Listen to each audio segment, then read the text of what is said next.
Hello friends, welcome to my channel Radhe classes. आज हम पढ़ेंगे near point and far points and defective visions के बारे में। लास्ट क्लास में हमने ऑलरेडी पार्ट्स ऑफ आइज के बारे में स्टडी कर लिया था एंड पावर ऑफ एकोमोडेशन को भी स्टडी कर लिया था। आज हम पढ़ेंगे टू टॉपिक्स पढ़ेंगे। डिफेक्ट ऑफ विजन्स में हम पढ़ेंगे myopia, hypermetropia and presbyopia and near point and far points को स्टडी करेंगे। तो देखिए, सबसे पहले ये हमारा लेक्चर 2 है। लेक्चर 2 में सबसे पहले पढ़ते हैं नियर पॉइंट। नियर पॉइंट क्या होता है? The nearest distance eight which an object can be seen clearly without any strain. इसमें हम क्या देख सकते हैं कि जो हम अच्छे से ऑब्जेक्ट को, नियर डिस्टेंस वाले ऑब्जेक्ट्स को हम अच्छे से देख सकते हैं बिना किसी स्ट्रेन के। ठीक है, जो हमारे बिल्कुल सामने जो ऑब्जेक्ट्स होते हैं, ठीक है, उसकी जो नियर पॉइंट होगी वो कितना होगा? 25 सेंटीमीटर होगा किसी नॉर्मल आई के लिए। ठीक है, तो हम नियर पॉइंट को किसी आसानी से, मतलब ऑब्जेक्ट को नियर पॉइंट पे जो ऑब्जेक्ट रखा उसको आसानी से देख सकते हैं, तो उसको नियर पॉइंट बोलते हैं। नियर पॉइंट नॉर्मल आई के लिए, हेल्दी आई के लिए 25 सेंटीमीटर रहता है। फार पॉइंट किसी दूर की चीज को देखने के लिए, ठीक है, तो उसको बोलते हैं farthest point. The farthest point visible clearly to a normal eye. ये कितना मर्जी भी हो सकता है, ये जनरली इन्फिनिटी तक जाता है। फार पॉइंट नॉर्मल ह्यूमन आई का कितना होता है? इन्फिनिटी होता है। ठीक है, तो ये हमने नियर पॉइंट और फार पॉइंट को स्टडी कर लिया। Near point 25 centimetre and far point is infinity. Near point हम 25 सेंटीमीटर से, हमारी आई से 25 सेंटीमीटर तक का अच्छे से देख सकते हैं। फार पॉइंट क्या होता है? इन्फिनिटी हो सकता है। ओके, अगर हम 25 सेंटीमीटर से पास लेके आएंगे हमारी आईज को, ठीक है, कि मान लो अब हम कोई भी, अब अगर अब हम बुक जो होगी पढ़ रहे हैं, तो अब उसको अपने आईज के बिल्कुल पास पास लेकर आओ तो वो धुंधली दिखने लग जाती है। ठीक है, क्यों होता है ऐसा? क्योंकि हमारी आईज जो होती है वो इतना ज्यादा एडजस्ट नहीं कर सकती, सीलरी मसल्स जो होती है आई लेंस को इतना ज्यादा एडजस्ट नहीं कर सकती। एक सर्टेन लिमिट होती है फोकल लेंथ की, उतना ही वो एडजस्ट कर सकती है, अदरवाइज फिर वो आपको ब्लर दिखने लग जाएगा। ठीक है, फार पॉइंट इन्फिनिटी हो सकता है, नियरेस्ट पॉइंट 25 सेंटीमीटर ही होगा। Now that is defect of vision. इसकी हमारे पास जनरली 3 जो है मेन क्राइटेरिया वो हम स्टडी करेंगे डिफेक्ट ऑफ विजन में। फर्स्ट है हमारे पास मायोपिया। मायोपिया क्या होता है? ये मायोपिया जनरली हम यंग एज जो एडल्ट्स होते हैं, स्टूडेंट्स होते हैं, उनमें जनरली दिखाई देता है। इसमें क्या होता है, जो स्टूडेंट होते हैं, एडल्ट होते हैं, वो अच्छे से देख सकते हैं। यंग जो पर्सन होते हैं वो अच्छे से देख सकते हैं, पास का तो अच्छे से देख सकेंगे, बट जो दूर का है उनको वो अच्छे से नहीं दिखेगा, ब्लर हो जाएगा उनको दूर का दिखना। तो उसके लिए हम यूज करते हैं स्पेक्टिकल्स यूज करते हैं। उसमें स्पेक्टिकल कौन सा होता है? कनकेव लेंस यूज होता है।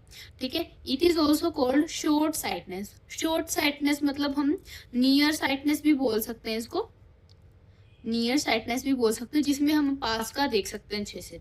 अ person is unable to see distant object. दूर का देखने में वो सक्षम नहीं होगा, ठीक है, person, but can easily scene the near by objects. दूर का तो वो नहीं देख सकता, बट वो पास का इजिली देख सकता है। कॉज इसका क्या इफेक्ट होगा आई बॉल पे या आई पे? आई बॉल्स बिकम इलोंगेटेड, ये थोड़ी बड़ी हो जाएगी। अगर आपने नोटिस किया हुआ तो हमारी जो आई बॉल होती है वो बड़ी होगी। यंग पर्सन्स की, जो हम टीन एज होगी, उनकी आई बॉल थोड़ा बड़ा होगा, इलोंगेट हो जाएगा। और इनका eye lens become too powerful. Too powerful मतलब थिक हो जाता है आई लेंस। ठीक है, तो ये आप दोनों को याद रखने हैं। आपको 2 पॉइंट याद रखने। Eye balls become elongated and eye lens becomes too powerful, becomes thick. Correction के लिए हम यू कौन सा यूज करते हैं lens? That is concave lens हम यूज करते हैं। Okay, next is hypermetropia. Hypermetropia generally अगर आप देखेंगे आपके पेरेंट्स को होगा। ठीक है, जैसे कि अब उनको जो है दूर का अच्छे से दिखाई देता है, बट पास का उनके थोड़ा चश्मा लगा होगा पास के लिए उनको। हाँ, हो सकता है कि आपके पेरेंट्स की नॉर्मल विजन भी होगी तो बहुत अच्छा है, बट जनरली देखने को मिलता है। जनरली 40-50 की एजेस में आपको दिखने को मिलेगा hypermetropia. It is also called far sightedness. ये फार साइटनेस है, ठीक है, जिसमें हम दूर का तो अच्छे से देख सकते हैं, बट पास का उनको अच्छे से नहीं दिखेगा। A person is unable to see nearby objects. Nearby objects तो नहीं देख सकता, बट डिस्टेंट ऑब्जेक्ट को अच्छे से वो देख पाएगा। ठीक है, नेक्स्ट है हमारे पास इसके कोर्स। कोर्स क्या आएंगे? आई बॉल्स बिकम शॉर्टर। उसमें क्या हो जाता था? इलोंगेट, बड़ा हो जाता था, और इसमें छोटा हो जाएगा। Eye lens has less converging power. उसमें ज्यादा थी, मोर पावरफुल था, इसमें क्या हो जाएगा? थिन हो जाएगा। उसमें क्या था? थिक। करेक्शन कैसे यूज कर सकते हैं, कन्वेक्स लेंस हम यूज कर सकते हैं। Okay, now next is presbyopia. Presbyopia क्या होता है, जनरली एजिंग के साथ होता है, जैसे जैसे बुढ़ापा होता है इंक्रीज, जैसे जैसे एजिंग के साथ ही आपको देखने को मिलेगा। This generally occurs due to aging. The person lose its power of accommodation. Power of accommodation को वो lose कर देता है। Okay? Cause lens loses elasticity, जो लेंस है वो अपनी इलास्टिसिटी को लूज कर देता है। सीलरी मसल भी क्या हो जाती है, वीक होने लग जाती है एजिंग में। ठीक है, लॉस मतलब जो इलास्टिसिटी होती है ना लेंस की, वो खत्म हो जाती है, और जो सीलरी मसल जिसने आई लेंस को होल्ड कर रखा होता है वो भी वीक हो जाता है। करेक्शन क्या होता है, कन्वेक्स लेंस यूज किया जाता है generally, but a special bifocal lens use किया जाता है जिसमें ऊपर तो कनकेव लेंस होता है और नीचे कन्वेक्स लेंस यूज किया जाता है। ठीक है, जिसमें दूर का भी देख सकते हो और पास का भी देख सकते हैं। तो दैट इज बायफोकल लेंस, जिसमें दोनों कनकेव एंड कन्वेक्स लेंस क्या होता है यूज होता है, उसको बोलते हैं बायफोकल लेंस। ठीक है, अब हमारे पास ये मायोपिया है, मायोपिया के डायग्राम विदाउट करेक्शन। इसमें आप याद रखना मायोपिया, मायोपिया मतलब जो हम दूर का नहीं देख सकते, दूर का नहीं देख सकते तो रेटिना के आगे इमेज बनती है। ठीक है, ये विदाउट करेक्शन है, इसीलिए हमें जो इमेज है वो प्रॉपर नॉर्मल ह्यूमन आई के लिए कहाँ बननी चाहिए, रेटिना पे बननी चाहिए, बट यहाँ पे क्या होगी, इन दी फ्रंट ऑफ रेटिना बनेगी। ठीक है, देखिए हमारे पास कोई ऑब्जेक्ट है, ऑब्जेक्ट की लाइट जो आई लाइन से टकराएगी और रेटिना के फ्रंट पे बनेगी। ठीक है, जो इमेज है वो कहाँ बनेगी, रेटिना के फ्रंट पे। Image is formed in the front of retina. ये मायोपिया का केस है। विद करेक्शन, करेक्शन में कौन सा यूज करना है, कनकेव लेंस यूज करना है। ठीक है, कनकेव लेंस यूज करेंगे तो रेटिना पे इमेज बन जाएगी, हमें क्लियरली ऑब्जेक्ट सीन होगा दूर का। ठीक है, image is formed on the retina. I hope आप सबको ये समझ आया। इमेज कहाँ फॉर्म होगी, रेटिना पे फॉर्म होगी with the help of concave lens. ये मायोपिया का केस था। नेक्स्ट है हमारे पास without correction and with correction of hypermetropia. ठीक है, इसमें क्या होगा हमारे पास, देखिए आईबॉल है। ठीक है, आईबॉल जनरली यहाँ पे शॉर्टर दिखानी थी आपको और उसमें लॉन्गर दिखानी है। ओके, तो इसमें क्या होगा, आई इमेज की जो लाइट्स है वो आई, और वो कहाँ बनेगी, रेटिना के behind the image, behind the retina बनेगी image. Image is form behind the retina in hypermetropia case. Convex lens use किया, कन्वेक्स लेंस यूज करने पे क्या हुआ, रेटिना पे ही इमेज बन गई। Image is formed in the retina convex lens. तो ये हमारे पास किसका केस था, हाइपरमेट्रोपिया का।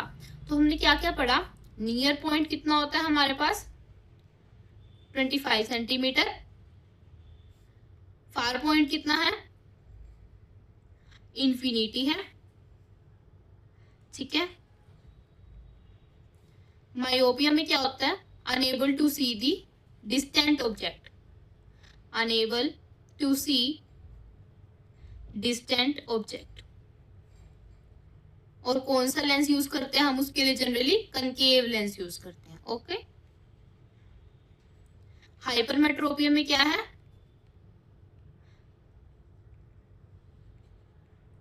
Enable to see nearby object, unable to see nearby objects. कौन सा लेंस यूज करेंगे इसके लिए, हम कन्वेक्स लेंस यूज करते हैं। ठीक है, and last point is that is presbyopia. Presbyopia ये जनरली किसके साथ होता है, एजिंग के साथ होगा, और हम इसमें कौन सा ये लेंस यूज करते हैं, बायफोकल लेंस, बायफोकल लेंस। ठीक है, कनकेव एंड कन्वेक्स का मिक्सचर, म्यूचुअल जो कॉम्बिनेशन से बनाया जाता है। ओके, आई होप आप सबको मेरा लेक्चर अच्छा लगा, और please like share subscribe my channel. If you have any doubt please right it in the comment section. Thank you.